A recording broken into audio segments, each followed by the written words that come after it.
Arsenal versus Wigan, and here we go again. FA Cup, fourth round, and let's just get to the fifth stage. And I think this game couldn't have come at a better time, really. I need to forget about what happened in that Brentford game. And I feel a lot of people might think the same, actually. That game, it feels like it's going to haunt us. And for me, it's already haunting me. Um, Now, I will say that in that game, I will grant credit, of course, to Brentford, because Brentford, they're a very great side, don't get me wrong. Right, they are absolutely lethal in those long throws, and we saw that and we paid the price for that just the other day. Uh, but it's still disappointing from our perspective because we had a chance to really put the game to bed, or at the very least, make it a bigger mountain for Brentford to climb. And it feels like we didn't do that. We didn't take our opportunities. And I do think that's a very running problem now with us. We're dangerous, but we're not quite lethal, if that makes any sense. We can show promise when we're in the build-up, but it's like we don't know what to do when we get to that final stage of the build-up, when we're actually meant to put the ball in or have a shot at goal. And that is starting to frustrate me quite a lot now. I've seen us put teams to bed. I've seen us put teams to the sword, but we haven't done it very consistently this season. And I feel, in the end, that can catch up to us, and it did catch up to us against Brentford, and it caught up to us against the likes of Man United. But look, as I say, it was never going to be an easy game, and I can respect that. It just hurts looking at where we are now. Not too long ago, we were 9 points clear, and now we've gone down to 4. But it's a difficult sport, and the rest of the games that we have are not going to be easy, and this is where the panic is going to start settling in now. And it's going to be heartbreak if we don't get that over the line. If we don't get over the line, you're going to have to look at it and just say it's another failed season. And you have to look at the source of this failed season. You have to look at where everything's really gone wrong. And to me, everything went wrong when we started playing backward sideways football. Like when we went into this kind of defensive shell after getting a goal up, or trying to play out for a draw. And that was never good enough. Never good enough. And it feels like I've been saying this for a while now. I haven't really, but it feels like I've been saying this for a while. And in this game, I expect us to win. I think everyone expects us to win this game, to go against Wigan and thrash them 3-4, 5-0.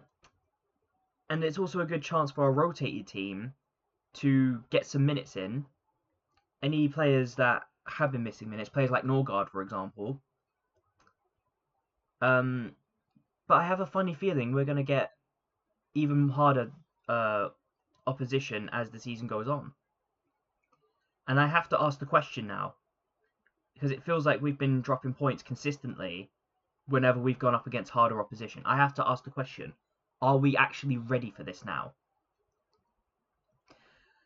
And as I say, look, I know that you win the league by beating the teams you're meant to beat, but if you're conceding every time you play a harder opposition, then you have to face it and just say that's how Man City's going to catch up to you. And Man City right now, undeniably, let's be absolutely honest with this. If you're a Man City fan, you're smelling blood right now. You're smelling blood. And you know what happens when Man City smells blood. They jump on every opportunity. And that's why Arsenal really frustrated me. When we didn't just put the game to bed. When we didn't put a second goal, maybe even a third goal in. I would have taken a second, but still. And it's like, when you actually get into the box, and this one really confuses me. Even when we get into the box, it's like no position is good enough to just take a shot. Even when we're basically on the penalty spot, it's like that's still not a good enough position. We have to be 1 yard away from the goal to actually take a shot. And this has got to get out of the players' heads now. This is probably the biggest problem with Arsenal right now is just our fear of taking a shot. And that has been costing us. It's like no position's good enough, and because no position's good enough, we're not getting the goal. And that does kind of rest on Declan Rice as well. I saw that opportunities Declan Rice had. He should have just put his foot in it. Worst case scenario, he misses. Or it gets saved. And yes, that would frustrate me. Don't get me wrong, that would frustrate me. But it wouldn't frustrate me nearly as much if he did what he did and just didn't try to take a shot. At least when you take a shot, there's a chance it goes in. And that's all I want to see. Chances. We're actually taking chances. We're trying to take chances. But on top of that, it also feels like we've missed what's his face? Kai Havertz, that's it. We definitely did, but that creative midfield, I have to say it now. And look, I've been Odegaard's biggest backer, okay? I've been practically a sycophant of him ever since last season. I've tried everything in my power to say, oh, he just needs time, or oh, every player has it. But I've got to be absolutely honest now. I think Odegaard is becoming a bit of a problem. And I don't think Odegaard's future is very likely now in the club. But one thing that I do want to say, that this baffles me completely. Why is it that Arteta is so against giving Declan Rice the captain's armband? He'll give it to everyone else. He gives it to Odegaard, which already makes no sense because Odegaard, I don't think he's earned the badge, the armband for the past few years now, but yet he still gets it. And then he's given it to Saka, and I think Saka's been struggling in this season as well to earn the captain's armband. Then he gives it to Gabriel, and fair enough, Gabriel. I think we have looked a little bit better when Gabriel had the armband. But he will give it to everyone else except for Declan Rice. He'd rather give it to the bloody referee sooner than he's going to give it to Declan Rice. And that baffles me because Declan Rice is a natural leader. And you can see his work ethic. And I do believe that with Declan Rice, you give him the captain's armband and he will demand a work ethic that matches his. And you see it as well, box-to-box midfielder. He'll run up and down a pitch for you. He's great in the defence, but he's also quite good at pushing you up front and taking on the attack as well. And he will demand that from his entire team. But when Odegaard's just on the pitch in general, you see the entire team's tactic, backwards, sideways, even when we desperately need a result. And it feels like we grow complicit. We go complicit in these games. We'll take a draw or we'll take just a 1-0, and that's how we end up conceding. But look, as for now, this isn't the Premier League, this is the FA Cup, and it's still a bit of silverware we want to win. And it's only the 4th round. But again, Wigan, we do have to take them on. Just put them to the sword and move on to the next match, which is Wolves, I believe. Double check that. Yeah, Wolves. And with Wolves, I want 0 excuses for Wolves. Put them to the sword, move on, go to Tottenham. But anyways, here's my starting lineup, and there's going to be a lot of rotation in this game. And starting off in goal, I'm going to say Kepa. And Kepa is the favoured goalkeeper for these kind of games where you expect to win anyways. In the defence, I'm going to go with the centre-back pairing of Hincapié and Christian Mosquera.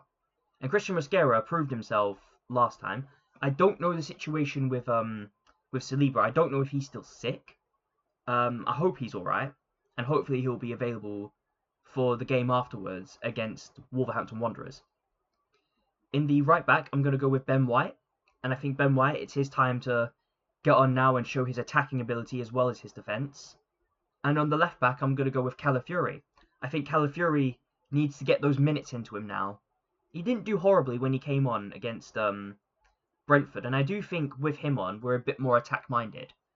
And hopefully we can see that old Calafiori that we used to see when we go up against Wigan today.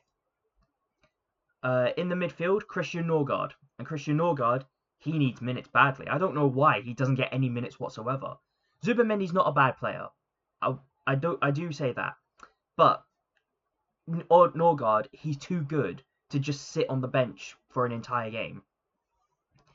Now this is where it gets a bit tricky because we don't have Mikel Mourinho whatsoever, and Mikel Mourinho would have been very ideal for this kind of game. But I will say I want to see, and this is a bit of an experiment here. I want to see Lewis Skelly in the midfield because that is his natural position, really, and we haven't really seen him in the midfield whatsoever. Give him an opportunity to play in the midfield without being forced to run into the left back position. And with him, it would have been Ethan Nwaneri, to be honest, because Ethan Nwaneri would be very great for these kind of positions, but he's out on loan, and I feel bad for Ethan Nwaneri, really. So it's going to have to be Eberici Eze. Or would I start? Actually, you know what? I changed my mind. I would play Odegaard. I would play Odegaard, but I would say Odegaard has got something to prove now. And he's got to show that he can just put the ball forward. Please, Odegaard, I am begging you to just play the ball forward. In the attack, I am going to start us off with Martinelli. And Martinelli's pace will definitely be a massive asset to this, but also a great opportunity to give Trossard a rest. In the right wing, I'm going to have to play Madueke, and there's just no one else to really play in the right wing right now. And in the striker position, it's going to be Gabriel Jesus. And Gabriel Jesus, great player to have.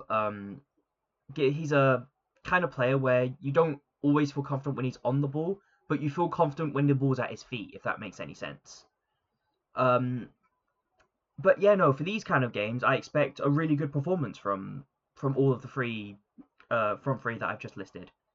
But anyways, that is my match preview. Let me know what you think down below. Like, share, and comment, and please do subscribe. It really does help out the channel. And I will see you for the match watch along. Yes, watch along, because I couldn't get a ticket for this game. I will see you for the match watch along for Arsenal versus Wigan. Goodbye for now.